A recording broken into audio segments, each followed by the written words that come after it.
Welcome to Leetcode. Today's request is from NMN and it's the problem candy on Leetcode. So this problem talks about a number of children who for some reason have been given ratings, and the constraint here is if a child has a rating higher than that of their neighbors, you're supposed to distribute more candies to them than their neighbors receive.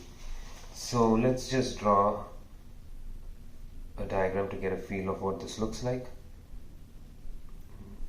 One of the first things that you should be able to see here is the actual rating does not matter. So let's say this child's rating is 2, 7, 4, 5, 10, 4, 3, 2, 4 and 5. These numbers don't really matter. The relative increase or decrease is the only thing that matters. Now how would we solve this? One way to distribute the candies here would be to start with the first child, give them one candy. Every child needs to have at least one candy. So start with the first one, give them one. And now the next one needs, we know for sure the next child needs more candies than this one because it has a higher rating. So 2. And it may need an even higher number, but we know it at least needs 2. When would it need a higher number than 2? If there were enough children to the right of it, such that this 2 would not be enough. Let's keep going and we'll see a case where this happens. So 4 gets 1, 5 gets 2 candies, 10 gets 3 for now, 4 gets 2, 3 gets 1, and now you see that we have reached this child, and this will force an update on all these neighbors to the left.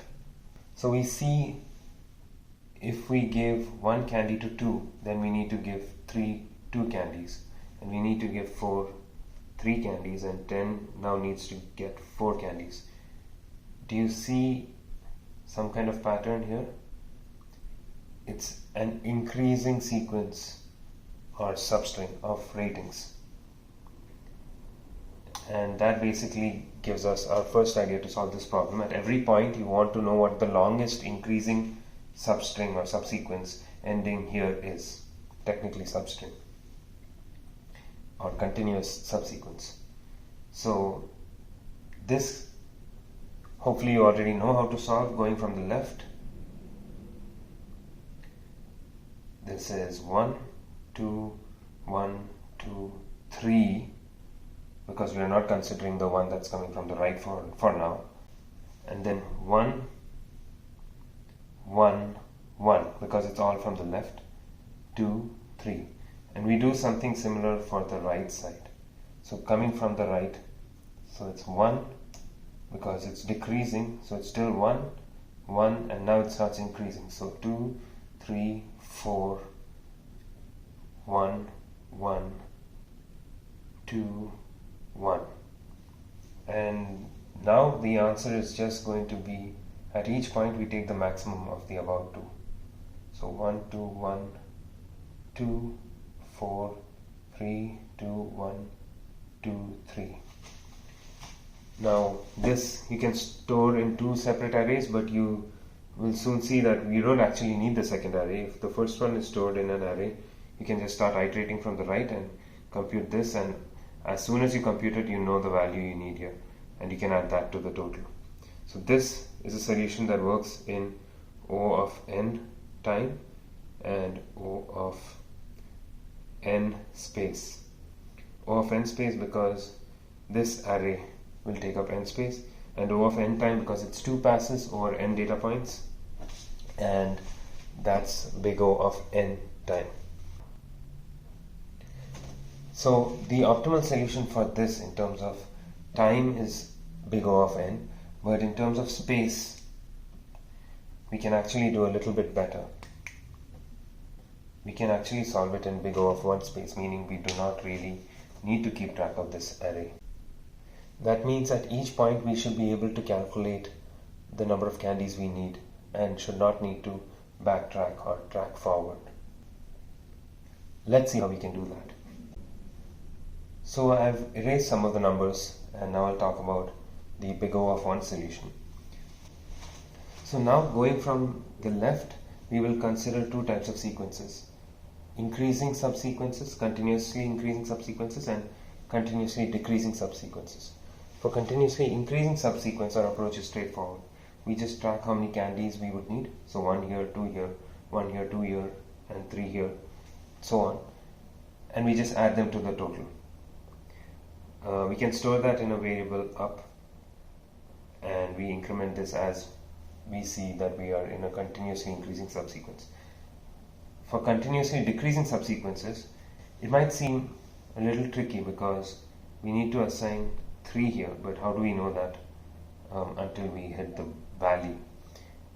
The main intuition or the main idea here is going down is the same as going up. So the number of steps that we would take to reach the valley is the same as the number of steps you would take from the valley to reach the peak.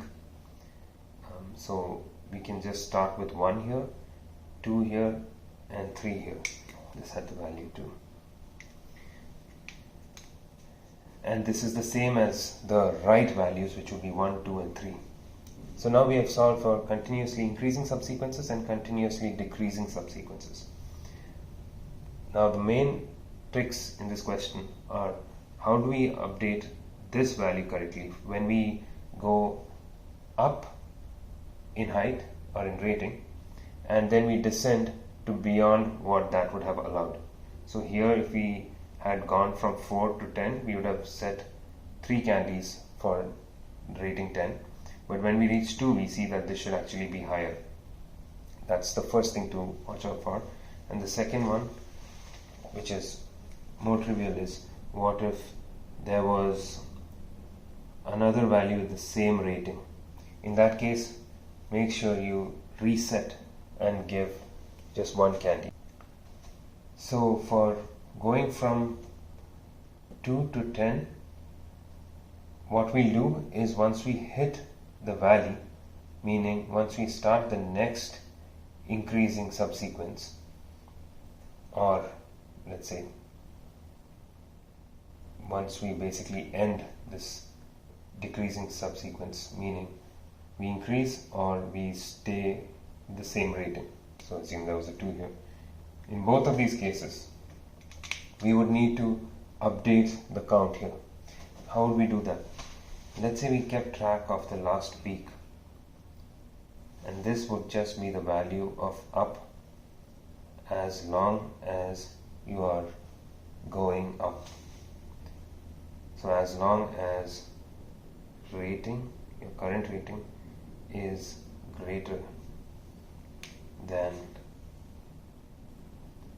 the last rating that you saw.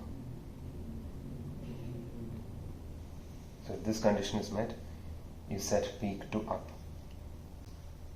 So once you have the peak set and you reach the next increasing subsequence, what you can do is you basically add the number of missing candies, which would be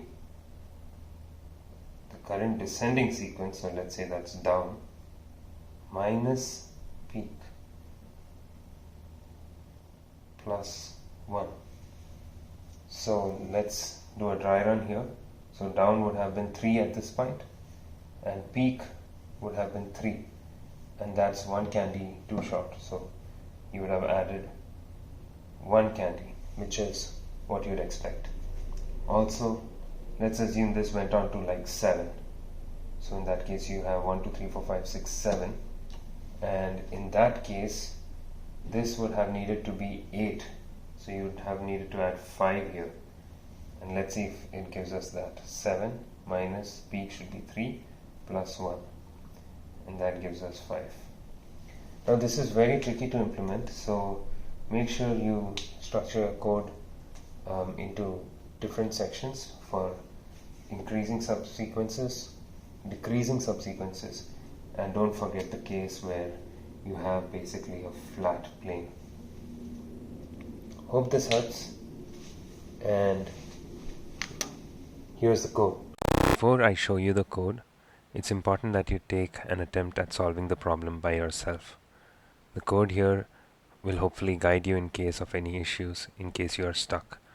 The best way to use this would be to read the code until you understand enough to think you can make a further attempt by yourself. With that disclaimer out of the way, let's go through the code. So we start off by initializing the values. Up, down, and total are all set to 0. Peak is set to 1, and this is important because of this condition down here. We'll get to that in a second. We loop over the ratings, and we check if we are in a descending continuous subsequence, in which case we set up to 1 because that's the longest increasing subsequence at any point. We increment down and we add that to the total. If not, which means if we are in an increasing continuous subsequence or on a plane, on a flat level, then we check if we went down further than the previous peak and we update our total as described. We need to reset down and then we need to increment up if we are in an increasing subsequence, but if we are not, if we are in a flat plane, we just set up to 1. We then add that to the total because we need that many candies, and we update the peak.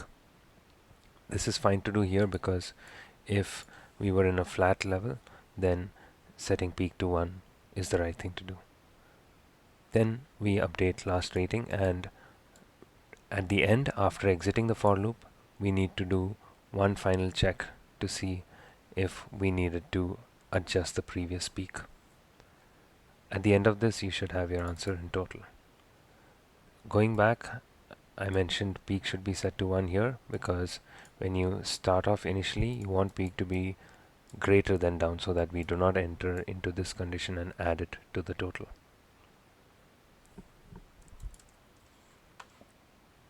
Thanks, hope that helps.